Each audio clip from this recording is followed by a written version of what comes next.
Hey, what's going on, YouTube? Welcome back to another episode of The Rundown, where we help build businesses for achievement.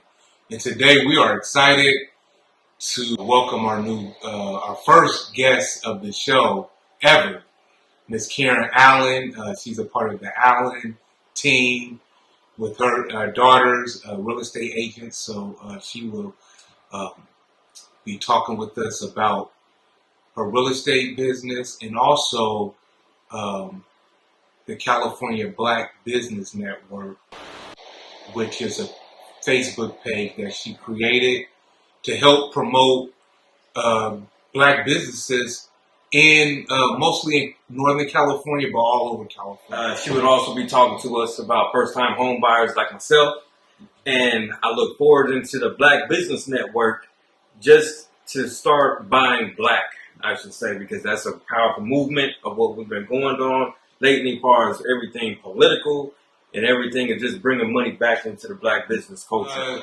Let's get into this video.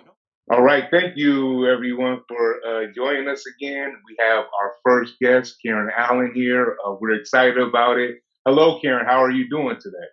I'm doing great, Dante and Danielle. How are you guys doing? I'm doing fine. Great. Yes, a beautiful morning. Yes, and like I said, I really appreciate you joining us, being our first guest of the show, The Rundown, where we build help build businesses for achievement. So thank you for joining us, and we're excited. Let's we can get right into the interview and start it, okay? Okay, I'm excited too. I feel special. I'm glad you feel special. You are special because you are our first guest, so you are special, Karen, for real.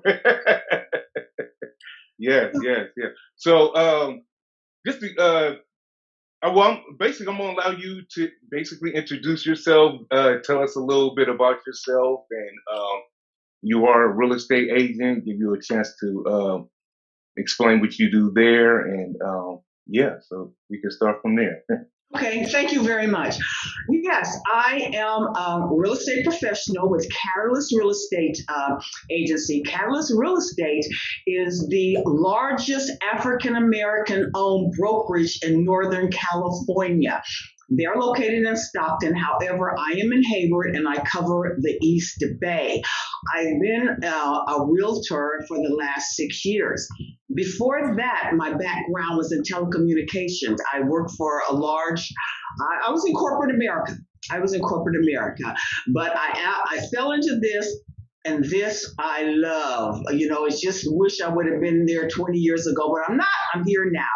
So, I help clients buy, sell, invest. I'm all about real estate. Anything you want to do with real estate, I may be able to help you. Cool. Yeah, that's cool. So, I'm assuming you've been in, how long have you been in the real estate? I've only been in here 6 years, and I have 2 daughters in the same brokerage. My middle daughter brought me in. She was in way before me. And so what we decided as a family that we would stay in the same brokerage so we could work within ourselves. So we call ourselves the Allen team, powered by Catalyst Real Estate. So it's me and my 2 daughters are the Allen team, and we're in Catalyst Real Estate. So that works very well for me, since I did get started late in this game. So we work as a team. I work with a team on all transactions with either one of my daughters. And so, we take people from credit counseling all the way to the purchase. So we run the full gamut in our Allen team function. Wow, that sounds great. Yeah, so that's I like it. I love hearing that. That's great. So, do you have any tips for first-time home buyers? I know, I'm a a homeowner, excuse me, and I know as a first-time home buyer, it's difficult. It can be confusing. There's a lot of information. Do you have any personal tips that you can give first-time home buyers? First of all, like you said, this is not for the weak. If you decide that you want to be a homeowner, you have got to be committed to being a homeowner. At the basic, 2 years continuous work history, a credit score 620 and above, and really now in today's market, they would like you to be at 680 and above, and a salary to support where you want to be. What we are finding, the number one issue with our home buyers is they make X amount of dollars, but of course they're used to being in the city, in Oakland, in Richmond and city. But those are the areas that they normally can't afford. So my first question to my first time home buyers, once they meet the salary, once they meet the credit, the work history, how far are you willing to commute? Because if you have a very narrow focus on where you want to be and your salary doesn't support it, you can't move anywhere. So I go into a counseling session early in the process, because if they're not willing to do that, more than likely in today's market, if you don't have the salary or a co-buyer, you may not be able to live where you currently rent. That is, yes, yeah, that is so true. Oh, go ahead, Daniel. Oh no, I was just listening to it. That's some good information. Yes. And what we are seeing is that as neighborhoods are into redevelopment stages from city and county, and people say, oh, I wouldn't live there. Oh, okay, but you know what? You've been renting there for 10 years. So don't say you don't buy there. You're renting there for 10 years. Go ahead and buy and let the process catch up with you, because every city has areas where they redevelop. Just because you buy it and it's not going to redevelop right now, don't mean down the line it won't be. So consider get in. I am a true believer in get in where you can fit in. Most definitely, especially here, being in the Bay Area, it's so expensive, and not just that, it's expensive, and the market is still competitive. So it's like you got to get in where you fit in, really, Get in where you can fit in. The other thing I tell my first-time home buyers, your first home is normally not your dream home. You're not going to get every single amenity, the ideal place, move-in ready. You're not going to get all that in your first home unless your salary can support that. And most first-time home buyers, their salary doesn't support that. So again, don't let that say, okay, you got to have everything, your whole dream. That's not going to be your first home. That's your stepping stone. That's just your stepping stone. So first time home buyers keep that in mind, they will be okay. But committed, you have to have a committed attitude to do this. It is not for the weak at heart. That's some really good advice, Karen. Yes, that's right. I know that was something that I experienced. I remember me and my wife, we was looking at the house on the hill, but we had quick reality really quick, Yes, ma'am. Yeah, in fact, I just got off the phone with a young lady, and she's going to need to wait till next year. And we've already mapped out our plan. And so I said, you just can't do it right now. And that's okay. Don't be discouraged. Yeah. Don't be disheartened. That's okay. We'll develop a plan. You can do it next year. You can. But don't be discouraged. That's okay. You can do it, and we'll figure it out. Ms. Karen, that leads to the next question. Where do you see the market heading? Well, right now, it is truly a seller's market. So, and I say that, and so let me break that down. When you hear that phrase, people say, okay, what does that really mean? That means you can't walk in saying, can you play closing costs? Can you clean the carpet? They don't have to do that. The seller has to control these days. because there's low inventory and there's more buyers than houses. So they don't have to buy into, will you fix anything, will you don't? They're not going to do that. So understand the market. Today is a seller's market. So, but keep in mind, this is not like 2008 when the housing industry caused the problem. The housing industry isn't causing this problem. So they're still strong. So people have equity. So when people walk away this time, they're not walking away. They're going to sell, take their equity, and maybe combine households. Before, they walked away, left property that they never should have gotten in the first place because they never could afford. So there was a lot of inventory back out there.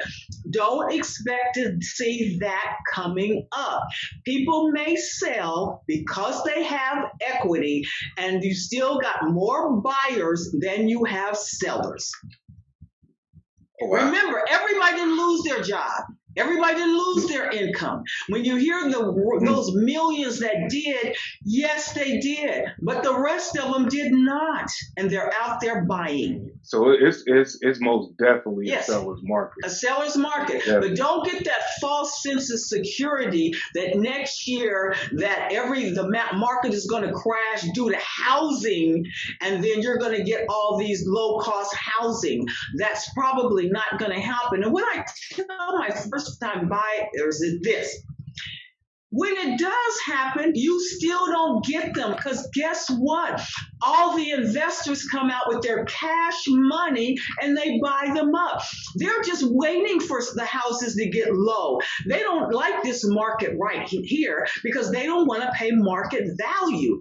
They want it when the houses start going down so they can go buy them up, then resell them to you at market value.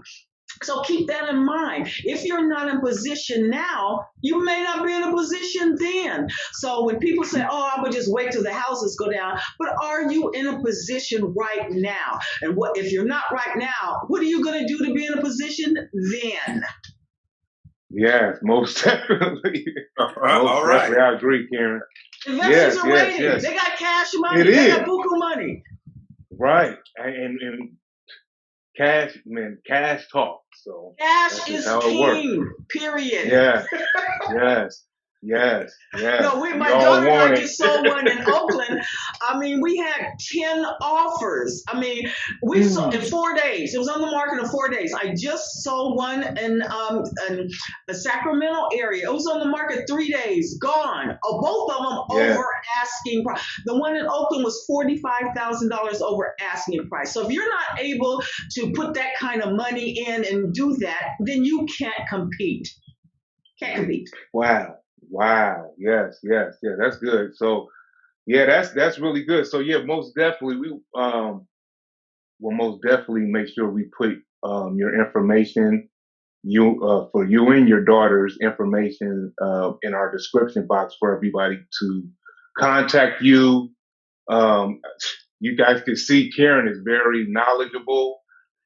She can help you out, and so especially if you're in the Bay Area, East Bay. She said she covers the East Bay predominantly, but my daughters are in Sacramento, so we cover that whole corridor. And we're from San Joaquin Valley, so they'll even go there. So they'll go all the way to Merced and stuff like that. But what I don't want people to get afraid of is credit. Credit is the one thing that's fixable. That's more fixable than saving. So credit is fixable. So when people say, oh, but my credit is mixed up, that's the one thing that's fixable. So let us fix you. Let us give you the plan to get it fixed. That's fixable. Yes. That's good. So there's hope. So she's giving you guys, everybody hope, Yes. And that's the thing. I mean, I at one time, honestly, I had bad credit, but I learn how like you said, it's fixable, it's fixable. So, that's the great thing. Most definitely. And don't forget to like, subscribe, and, send us a comment so we can tell us how you think we doing. We new at this. We are new. So, I guess we look for your feedback. I guess. I don't know. Don't be too hard on us, but yeah, give us some feedback. Let us know how we doing. All right, out.